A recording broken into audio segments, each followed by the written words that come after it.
Halo teman-teman semua, para pejuang P3K khususnya di P3 Teknis jurusan Penata Layanan Operasional. Kali kita akan bahas lagi trik-trik jawab soal dan pembahasan soal tentang P3K Teknis khususnya di jabatan Penata Layanan Operasional. Oke, untuk teman-teman yang belum tahu materi-materi dan trik-trik kami yang sebelumnya, yang jurus-jurus 1, 2, dan 3, silakan teman-teman lihat part-part kami dari part 1 sampai dengan part 4 yang akan diupload di video ini. Oke. Nah, teman-teman, kita masuk ya. Di pertama adalah jurus keempat, trik menjawab soal P3K Teknis. Yang pertama adalah identifikasi masalah utama. Biasa di dalam soal itu ada masalah yang dibicarakan atau benar-benar hits banget di dalam soal tersebut. Biasanya dia ada di kalimat terakhir atau di kalimat kedua setelah tanda titik.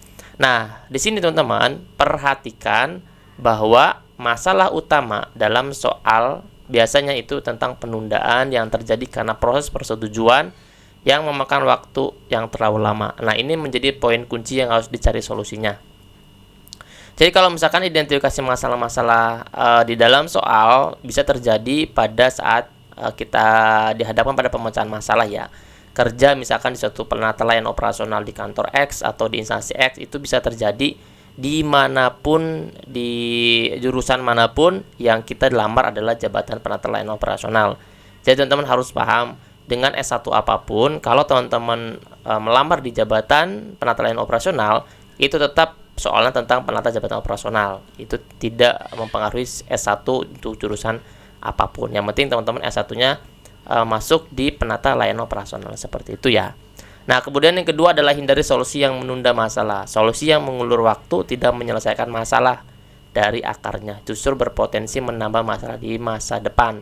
Ini hindari solusinya teman-teman. Biasanya option-option itu berkaitan dengan pemecahan masalah yang tidak memerlukan banyak waktu, tapi ternyata menambah potensi kita untuk dapat masalah baru. Nah, itu hindari. Terlihat benar padahal itu salah. Lihat lagi opsi-opsi jawaban yang memang biasanya mirip sih teman-teman kalau misalkan dia berkaitan dengan pemecahan masalah. Jadi harus banyak-banyak dari soalnya ya. Ketiga adalah fokus pada efisiensi dan inovasi teknologi ya teman-teman ya. Di sini dalam soal ini opsi yang berhubungan dengan penggunaan teknologi lebih sering menjadi solusi yang tepat karena menghemat waktu dan mempermudah proses tanpa mengubah aturan yang sudah ada. Jadi fokusnya pada apa? Biasanya pemecahan masalah itu ada berkaitan dengan teknologi yang terkini seperti penggunaan aplikasi. Itu bisa menjadi option lanjutan teman-teman semua untuk kita pilih sebagai option yang paling tepat dalam pemecahan masalah, apalagi berkaitan dengan antrian digital seperti itu ya. Nah, selanjutnya perhatikan aspek jangka panjang. Opsi yang mengurangi atau memperlambat pengadaan tidak menyelesaikan masalah jangka panjang, sedangkan yang menawarkan solusi yang bisa diterapkan secara terus-menerus dapat membuat proses lebih efisien. Nah, ini yang harus kita pilih juga, option-option yang memiliki aspek jangka panjang dan masalah itu cepat teratasi tanpa membuat masalah yang baru lagi, seperti itu ya. Kemudian yang terakhir, ini jurus keempatnya adalah evaluasi teman-teman, itu pasti ya. Memberikan keuntungan dengan mempercepat tanda tangan dan menjaga keberlanjutan proyek tanpa memperlambat pengadaan barang. Ini biasanya terjadi pada kita ada pada sarana dan prasarana. Harus lebih cepat pengadaan barang yang diperlukan oleh instansi X atau instansi B. Jadi ini adalah opsi-opsi yang paling logis dan jurus-jurus yang biasa dilakukan oleh teman-teman di P3K Teknis. Oke, kita lanjut ya teman-teman ya. Coba ke soal nomor 1. Di soal nomor 1 ini, Anda diminta untuk mengelola proyek yang melibatkan penggunaan sumber daya keuangan, manusia, dan waktu secara efisien. Anda mengetahui bahwa beberapa anggota tim mengalami kelebihan beban kerja, sementara anggota tim lainnya memiliki tugas yang lebih sedikit. Apa yang sebaiknya Anda lakukan untuk memastikan semua anggota tim bekerja secara efisien dan proyek berjalan sesuai rencana? Berarti ini berkaitan dengan anggota tim ya. Nah, kita akan lihat ya teman-teman ya. Di option A, mendistribusikan ulang tugas berdasarkan kapasitas kerja masing-masing anggota tim dengan memastikan beban kerja seimbang. Option A bagus teman-teman, karena apa? Di sini berdasarkan kapasitas kerja masing-masing. Seperti kita membagi kelompok kepada banyak orang sesuaikan dengan ilmunya. Berarti option A ini memiliki poin tinggi daripada option-option yang lainnya. Nah, silakan kita lihat ya yang B. Meminta anggota tim yang terbebani untuk menyelesaikan tugas mereka sendiri tanpa intervensi. Meminta timnya teman-teman. Berarti ini tidak akan kita pilih ya teman-teman karena tidak ada win-win solutionnya. Yang C, mengalokasikan anggaran tambahan untuk memperkerjakan tenaga tambahan agar proyek lebih cepat selesai. Ini nggak akan kita pilih. Ini malah membuat masalah baru. Apa masalahnya? Mengalokasikan anggaran tambahan. Harusnya bisa memaksimalkan sumber daya yang ada. Jadi option D nggak akan kita pilih. Yang E, menunda proyek, jelas kita nggak akan lanjutkan bacaannya karena ini sudah pasti di delete. Jadi option tepat adalah yang A ya teman-teman. Nah, option A adalah yang paling tepat karena mendistribusikan ulang tugas memastikan efisiensi penggunaan sumber daya manusia. Hal ini membantu menjaga keseimbangan beban kerja dan menghindari kelebihan beban pada individu tertentu. Sementara anggota tim lainnya dapat membantu menyelesaikan proyek tepat waktu. Jadi kita akan pilih tim-tim memang berdasarkan ilmunya, expert dalam bidangnya itu bisa kita ambil. Jadi option A adalah option yang paling tepat untuk memilih cobaan di soal nomor 1 ini. Nah, gampang kan teman-teman ya, triknya bisa diimplementasikan ya. Kita lanjut lagi ya di soal nomor 2. Di soal nomor 2 ini, teman-teman, baru-baru ini terjadi konflik antara dua pegawai di bagian front office. Konflik ini mulai mempengaruhi kinerja mereka dan suasana kerja menjadi tidak kondusif. Beberapa pelanggan mengeluhkan pelayanan yang lambat akibat ketidakharmonisan tersebut. Sebagai penanggung jawab, apa langkah terbaik yang bisa Anda ambil untuk menyelesaikan situasi ini? Berarti konfliknya ada pada pegawai tersebut. Berarti dia ada clash ya teman-teman ya, antara pegawai satu dan pegawai yang lainnya di bagian front office. Nah, bagaimana harus kita pilih nih teman-teman? Apakah A, kita harus menegur kedua pegawai di depan rekan-rekan? Jelas tidak ya teman-teman ya. Ini tidak baik dan solusinya tidak akan bisa jangka panjang. Yang B, memindahkan salah satu pegawai ke bagian lain agar tidak terjadi gesekan lagi. Ini juga bagus, tapi kita coba cari ada yang lebih tepat atau enggak nih. Yang C, mengabaikan, udah pasti kita akan delete. D, mengajak kedua pegawai untuk berbicara secara tertutup, memahami penyebab konflik, dan mencari solusi yang disepakati bersama.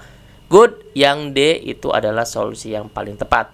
Kenapa? Karena dia memiliki value yang lebih, manfaat yang lebih. Value pertama, dia mengajak dulu kedua pegawai untuk berbicara secara tertutup. Berarti dia tidak menegur di depan umum. Ini adalah adab ya teman-teman ya. Jadi kita akan pilih yang option D. Memahami penyebab konflik supaya kita tahu bagaimana cara untuk menyelesaikannya. Karena apa? Kita nggak akan bisa menyelesaikan secara tepat kalau penyebab konfliknya pun nggak paham. Jadi option D adalah option yang paling tepat untuk kita pilih di soal nomor 2 ini.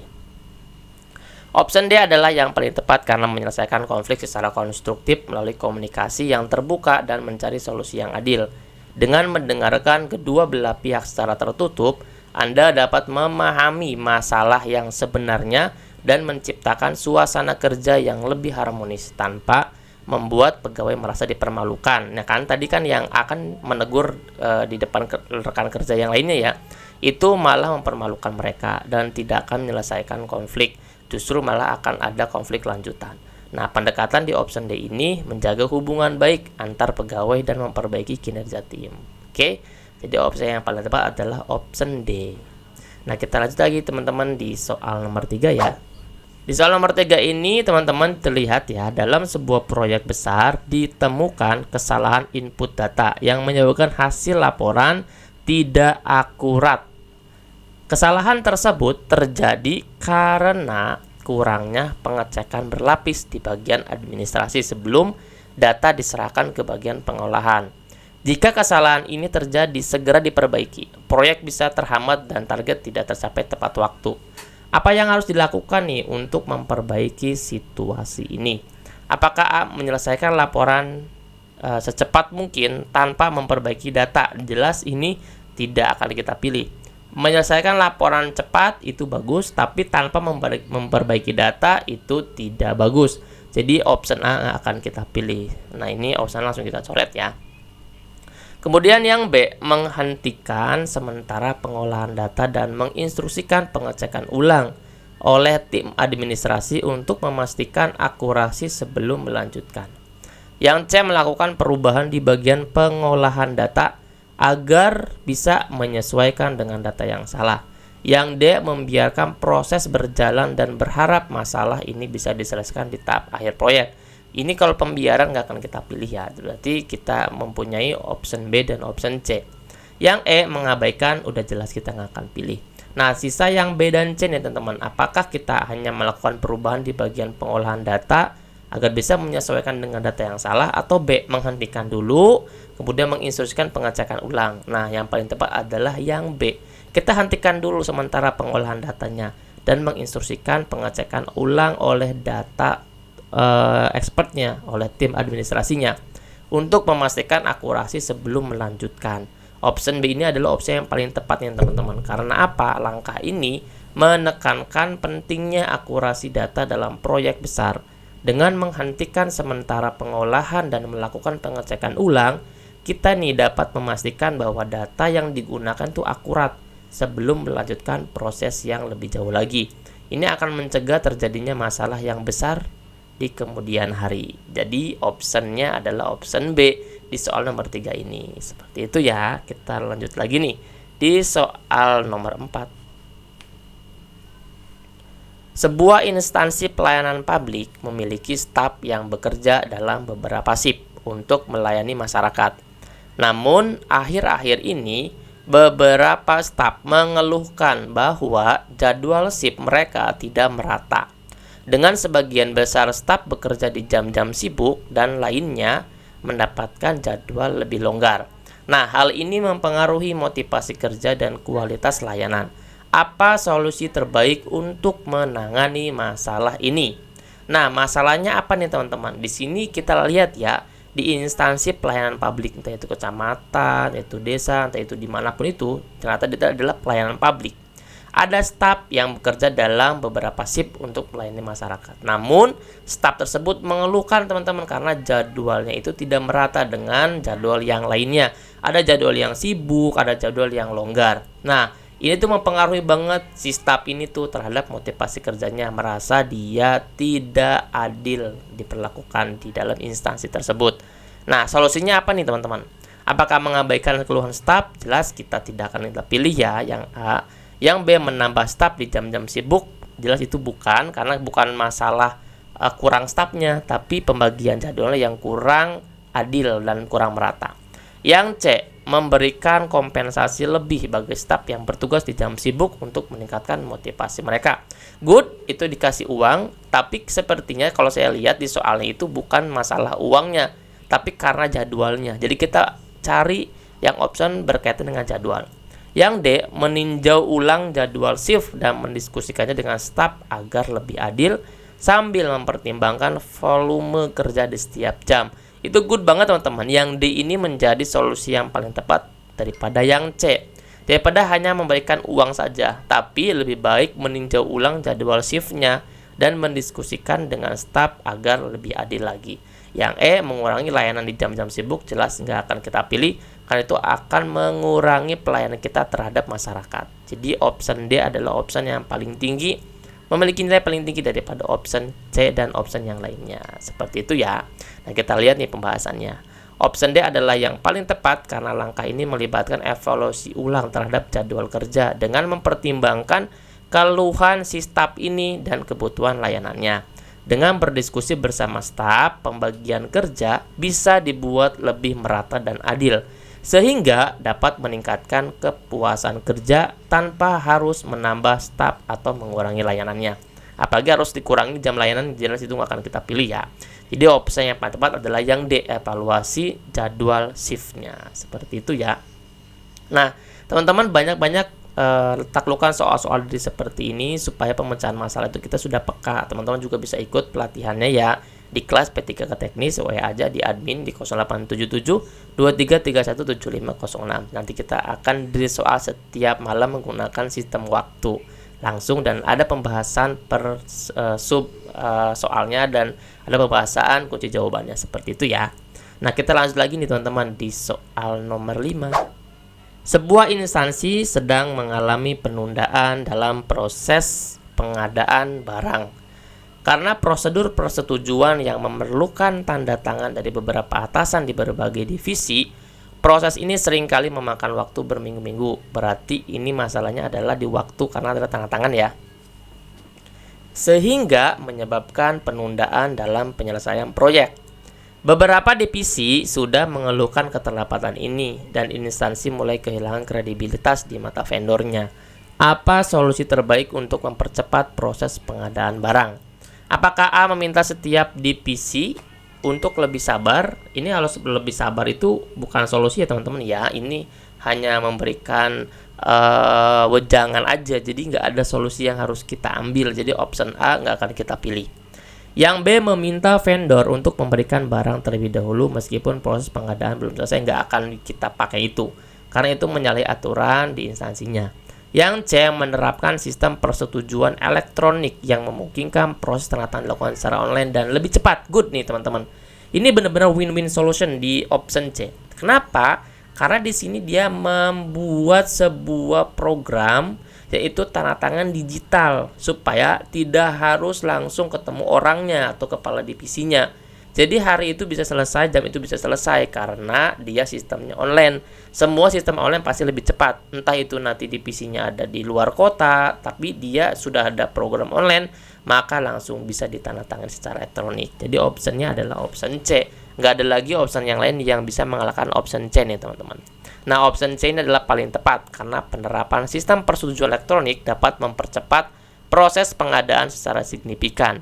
Dengan menggunakan teknologi ini, tanda tangan dari beberapa atasan bisa dilakukan secara online tanpa harus menunggu mereka hadir secara fisik, sehingga mempercepat seluruh prosedur tanpa mengurangi akurasi atau melewati tahap-tahap penting. Teman-teman kalau misalkan mau soal-soal ini tentang P3 Teknis, teman-teman tinggal chat WA admin ya untuk masuk di kelas kami. Mari kita jemput P3 Teknis di tahun 2024 ini dan lulus seperti alumni-alumni kami sebelumnya. Terima kasih, jangan lupa di subscribe, like, dan bagikan ke teman yang lainnya. Nanti kita akan bahas lagi soal-soal P3 Teknis yang lainnya yang lebih menggemaskan ya. Terima kasih ya, dadah.